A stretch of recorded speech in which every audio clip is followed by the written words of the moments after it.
നമ്മൾ വീടിന്റെ കൺസ്ട്രക്ഷൻ തുടങ്ങുന്ന ടൈമിൽ തന്നെ ഇന്റീരിയർ നമുക്ക് എന്തെങ്കിലും ചെറിയൊരു രീതിയിൽ സെറ്റ് ചെയ്യണമെന്ന് ആഗ്രഹം ഉണ്ടായിരുന്നു. അപ്പോൾ ആ ടൈമിൽ ഒരുപാട് ഇന്റീരിയർ ഡിസൈനേഴ്സായിട്ട് നമ്മൾ ചെക്ക് ചെയ്തിട്ടുണ്ടായിരുന്നു. പക്ഷെ നമ്മുടെ ബഡ്ജറ്റും അവരുടെ ബഡ്ജറ്റുമായിട്ട് ടാലി ആവുന്നുണ്ടായിരുന്നില്ല.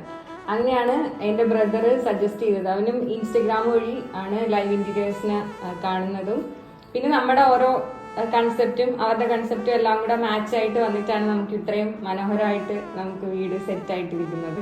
യൂട്യൂബ് വഴിയിട്ടാണ് നമുക്ക് ഈ ഡ്രോയിങ് കണ്ടിട്ട് ഇഷ്ടപ്പെട്ടിട്ട് ഇവരുമായിട്ട് നമ്മൾ ചെക്ക് ചെയ്തപ്പോഴാണ് അവർക്കത് ചെയ്യാമെന്നുള്ള ഒരു ഇത് വന്നതും. പിന്നെ ഏറ്റവും വലിയ ആഗ്രഹം എന്ന് പറഞ്ഞാല് അമ്മയുടെ ഒരു ആഗ്രഹം എന്ന് പറഞ്ഞാല് വീടിനകത്ത് അമ്മയുടെ ഒരു ഒതുങ്ങിയ സ്പേസിൽ നല്ല രീതിയിൽ ഒരു പൂജാ റൂം വേണമായിരുന്നു. അത് അമ്മയ്ക്കും എത്രയും മനോഹരമായിട്ട്